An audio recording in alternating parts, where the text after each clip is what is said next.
یہ جو قرآنی آیات جتنی میں نے پڑھی ہیں، سورہ بقرہ آیت نمبر 154، سورہ آل عمران آیت نمبر 157 اور 58، سورہ آل عمران کی آیت نمبر 169 70 71 3، سورہ بقرہ کی آیت نمبر 53 54 55 اور سورۃ یاسین کی آیت نمبر 27، سورۃ الحدید کی آیت نمبر 88، ان تمام کے اندر جو اللہ نے اسلوب اور انداز اپنایا بیان شہادت کا، وہ اللہ کے فضل اور رحمت، وہ اللہ کی طرف سے تحیات سلام صلوات، اللہ کے فضل و رحمت کے ساتھ مزین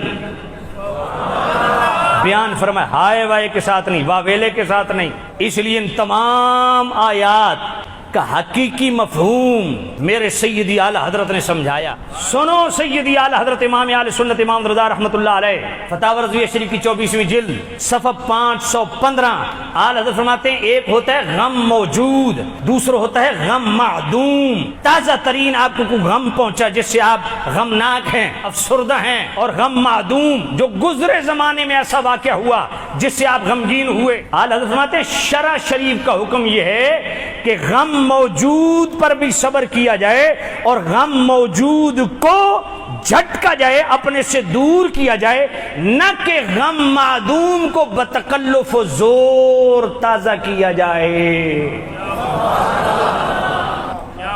ایک ہوتا ہے احساس غم، ایک ہوتا ہے اظہار غم۔ بھائی کسی کا جوان بچہ فوت ہو جائے، اس غم کا احساس ساری زندگی رہتا ہے، احساس غم اور چیز ہے، اظہار غم کی دو صورتیں ہیں۔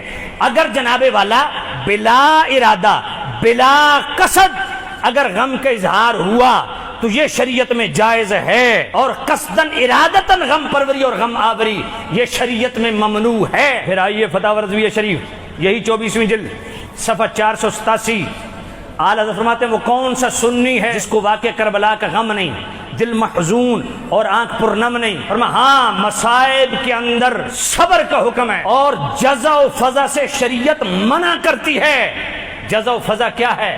ہائے وائے کرنا، اس سے شریعت منع کرتی ہے۔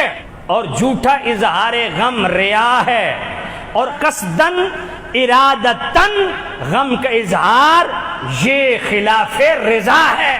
یہی فتاوی رضویہ شریف 24ویں جلد صفحہ 528، آپ فرماتے ہیں کہ اگر سنی صحیح العقیدہ میر مجلس ہو، خطیب ہو، اور معتبر اور صحیح روایات سے فضائل آل بیت اور مناقب آل بیت بیان کرے، اور ماتم اور تجدید غم اور خلاف شرع امور سے یکسر بیان پاک ہو، مباح اور محمود ہے، چاہے وہ نظم میں ہو چاہے وہ نثر میں ہو۔ اور 24ویں جلد صفحہ 517 پہ کیا فرمایا؟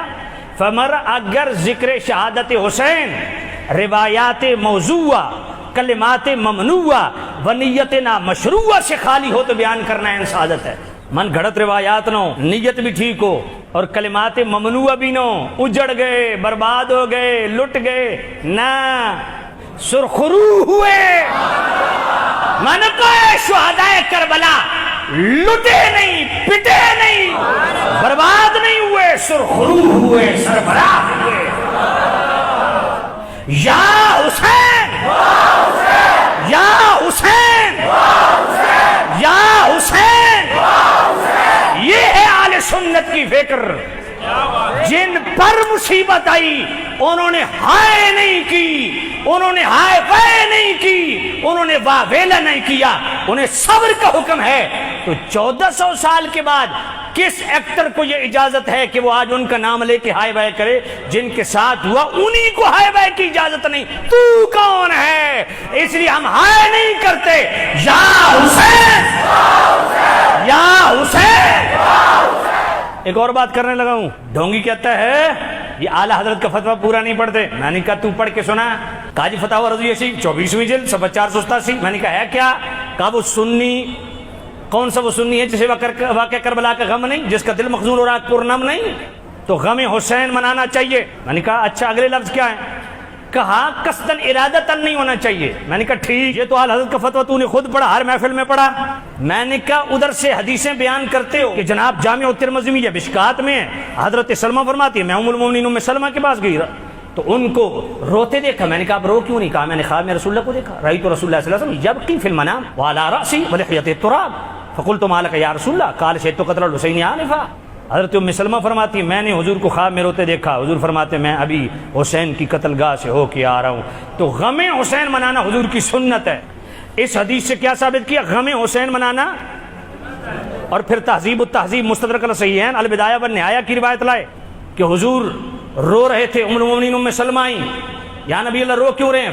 فقال علی ان ابنک ھذا حسین مقتول من شئت رأیتک من تربۃ الارض التي يقتل بها فاخرج تربۃ خضراء۔ ابھی آ کے جبرائیل نے مجھے کہا آپ کا یہ بیٹا کربلا میں شہید کیا جائے گا، اس لیے حضور رو رہے تھے۔ تو ان دو روایات کو بیان کیا تو ثابت کیا غم حسین منانا سنت ہے۔ میں نے کہا ٹھیک ہو گیا بیٹا، ایک بات چھوڑنی پڑے گی، غم حسین منانا سنت ہے نا، تو سنت قصدن ارادتن منائی جائے گی یا بلا ارادہ منائی جائے گی؟ سنت کی ادائیگی ارادتن قصدن ہوگی، اور ادھر سے اعلی حضرت کیا کہتے ہیں؟ قصدن ارادتن غم حسین نہیں، تطبیق دے ان کو۔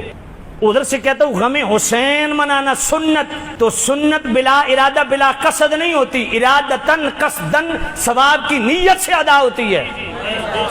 اور اعلی حضرت فرماتے ہیں کہ تجدید غم، کہتے ہیں نا غم حسین منانا سنت ہے، تو تجدید غم ارادتاً قصداً ہوا کہ نہیں؟ ادھر اعلیٰ حضرت فرماتے ہیں تجدید غم ارادتاً قصداً نہیں ہو، بلا ارادہ بلا قصد ہو۔ یار سنت بلا ارادہ کیسے ہوگی، بلا قصد کیسے ہوگی؟ سنت کی جناب والا ادائیگی تو ارادتاً قصداً ہوگی، اور اعلیٰ فرماتے ہیں بلا ارادہ بلا قصد اگر غمناک ہو جائے تو اس کی شریعت میں اجازت ہے، لیکن ارادتاً قصداً ممنوع ہے۔ اب مجھے بتا ان روایات کو کس نے سمجھا؟ اعلیٰ حضرت نے سمجھا یا تو نے سمجھا؟ اعلیٰ حضرت نے سمجھا۔ وہ یہ ہے کہ ارادتاً قصداً غم کا اظہار کرنا یہ سوگ ہے، اور سوگ 3 دن ہے، اس سے زائد نہیں۔